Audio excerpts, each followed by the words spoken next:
Hello everyone, I hope you're having a wonderful day. Today we're going to explore a story where a son is forced to leave the woman he loved, only to slowly realize that his return home was part of a much darker plan. What really happened after James listened to his father?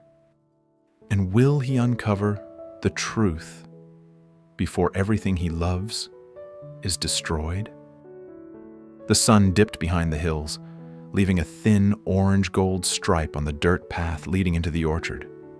The air smelled like dry leaves and pomelo blossoms. Then, suddenly, James! James! The call sliced through the quiet. He turned. His parents were coming toward him from the far end of the path. His mother's steps were shaky. His father's shoulders were stiff, like he'd been holding his breath for years. His father reached him first, voice low but trembling. "I'm sorry, son," he said. "I bought a house abroad for you, and then I hired someone to steal your passport." James froze. His fists tightened. He looked past his father and saw his mother, tears pouring down her cheeks, mouth trembling like she couldn't pull the words together. "My son," she cried. "Please come back with your parents. I've been hospitalized because of you." The sentence hit James like a stone to the chest. He forced his voice to stay steady. "I'm used to living here," he said. "I just need to light a fire at night and dress a little warmer." But his mother's sobs rose higher, desperate. "Don't you love your mother?" she pleaded. "If my son is like this, how?" The orchard blurred. Not because he wanted to cry, but because the pressure was too much. His father stepped in again, heavy with sorrow. "So many workers are waiting for you," he said. "Don't be so selfish." Selfish. The word cut clean. Not loud. Not dramatic.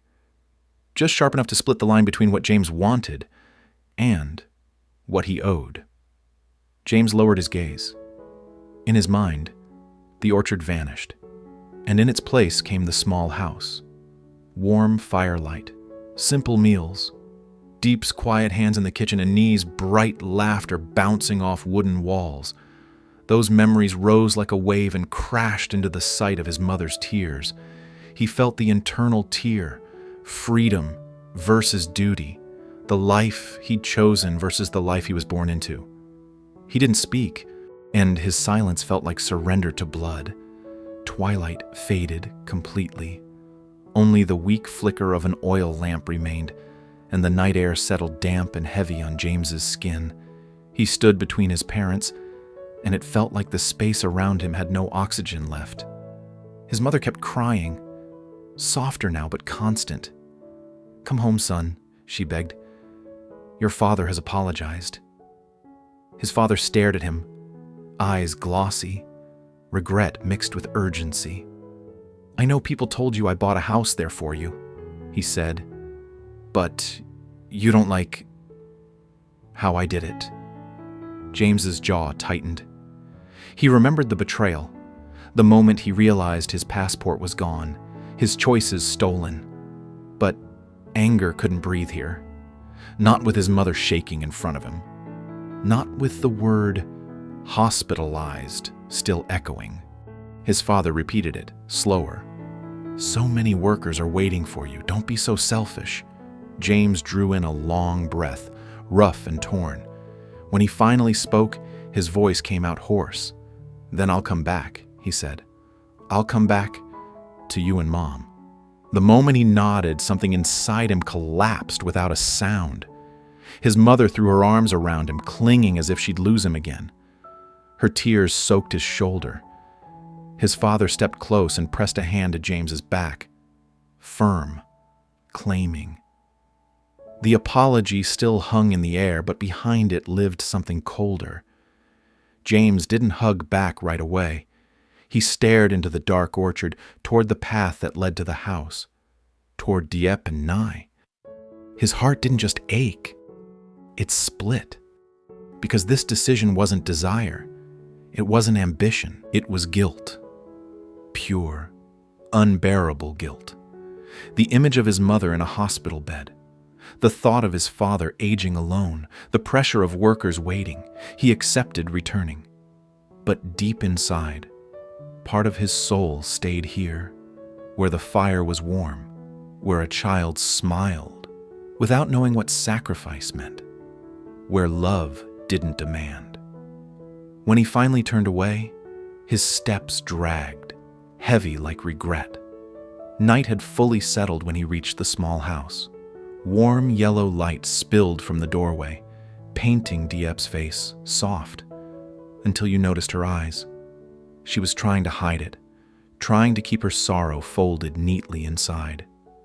James stood in front of her, throat tight. "I agreed to go home," he said quietly. "My father apologized, and he called me back to manage the company. Family affairs." Diep listened without flinching. Her eyes glistened, but she held the tears back. James explained in fragments: his mother's hospital stay, the cold nights, the way his father's gaze never stopped measuring. Then he said the truth he hated most. "If I stay, my father will use it as a reason to make things harder. For all three of us." Diep's breathing slowed.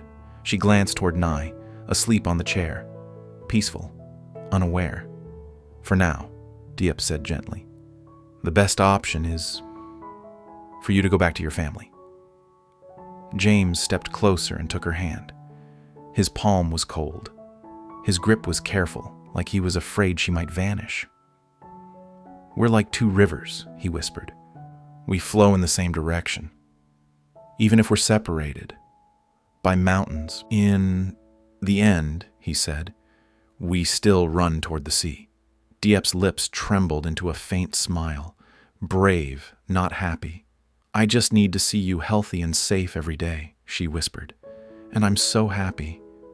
They stood there, hands clasped, in the quiet of the pomelo orchard. The wind moved through the leaves like a hush. Ahead waited family honor, company duty, and the silent hostility in his father's eyes. But their bond held steady, like a river that never stops. James promised he would return often, and in that soft, weak light, with sorrow and hope tangled together, they found one truth to hold on to. Distance could be temporary, but the direction of their hearts would always be one. Night deepened, and the orchard slowly returned to silence after James left. The house felt emptier than it ever had before, even though Diep and Nye were still there, breathing softly, existing in the same space. Absence has a way of arriving early, even before someone is truly gone. Diep stood by the doorway for a long time after James disappeared into the darkness.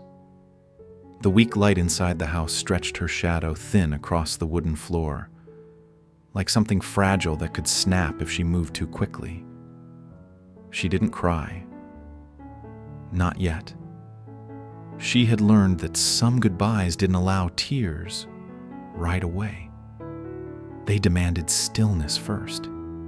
Behind her, Nye shifted in her sleep and murmured something unintelligible. Diep turned back instinctively, her heart tightening. She walked over and brushed the child's hair away from her forehead, smoothing it gently until Nye settled again. "It's okay," Diep whispered, though she had let him go, because she loved him enough to see the danger coming before he did. James closed his eyes, his jaw tightening. He told himself this was temporary. He told himself he was doing this to protect them.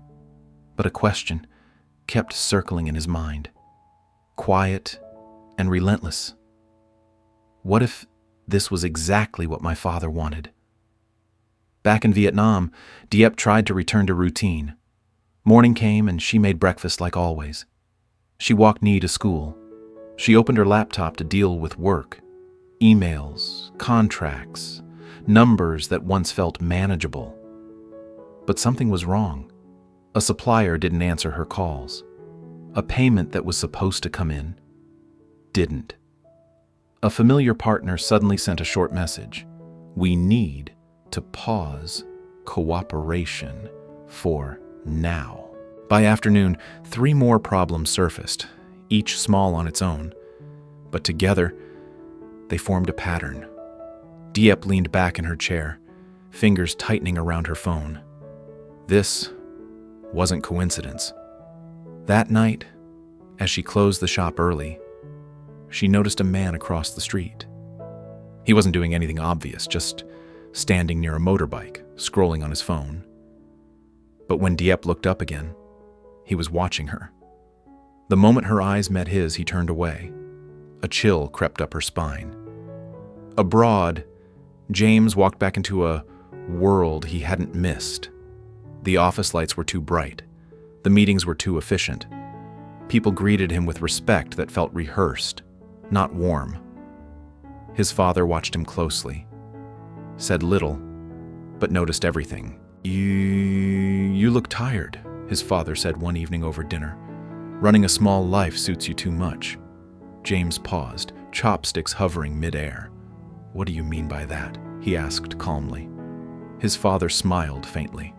Nothing. Just saying, this world requires strength. James said nothing, but something inside him hardened. That night he checked his phone. No missed calls from Diep, but there was a short message she'd sent hours earlier. Everything's okay. Don't worry. The words felt too careful. 2 days later, Diep's assistant rushed into her office, pale and shaken. Ms. Diep, she said, voice tight. The bank froze part of our account this morning. They said there was a complaint about irregular documentation. Diep stood up slowly.